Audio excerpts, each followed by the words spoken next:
Thank you. I'm Donovan from Creator Connect. Is there someone that you should hire to specifically shop out your company, or is it, how was that working? I can add, and then you guys can add too. It depends. So sometimes you will hire a bank to kind of do that for you, and then you can outsource it and focus on running the day-to-day. Sometimes it's based on a personal connection that you have, right? So like, you know me at SAP, you just come to me personally, and I say, okay, I'll talk to my team.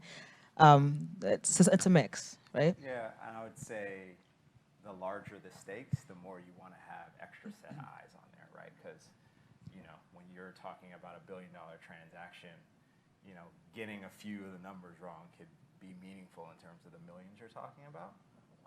And then also, I've seen very small companies bring in very small banks because they have zero, them being the operating founders have zero background in it. So if you don't know anything and you've never done a transaction, it may be worth giving up a little bit of that just to make sure that you don't lose a lot of negotiating leverage.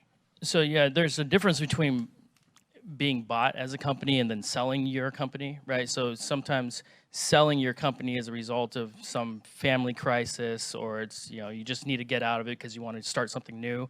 So then you go seek out buyers, and I mean, there's a lot of channels you can go through, and definitely hit up your relationships, hit up your network to try to get into companies.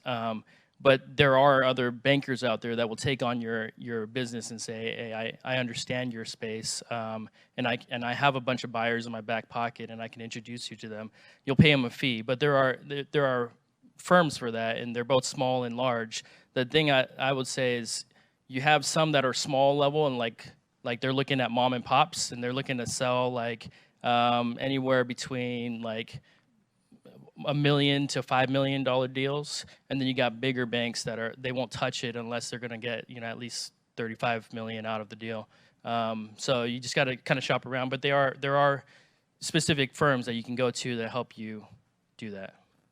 I'd say also, I mean, if you're at that stage, you've likely raised some capital, so lean on your investors, right? So if you've got some who were corporate venture capitalists that have contributed capital, if you've got traditional VCs, like the corporates are certainly going to want to know that you're selling, right? So that the corp dev team could even take a look within the CVC portfolio. Oh wow, like this one is doing blank. They're actually maybe selling for XYZ reasons, so that someone from the corp dev team could take a look, perhaps see if it makes sense. And then at the same time, I mean, obviously your investors are, there's a mutual interest there, right, for an exit, obviously, and so many of them came from banks, so they may have relationships at banks, or they came from industry and corporate, so they've got, like corporate M&A teams, some relationships, again, to help you shop it around. So yeah, sort of get scrappy, utilize the network, but if you've raised capital, lean on your investors.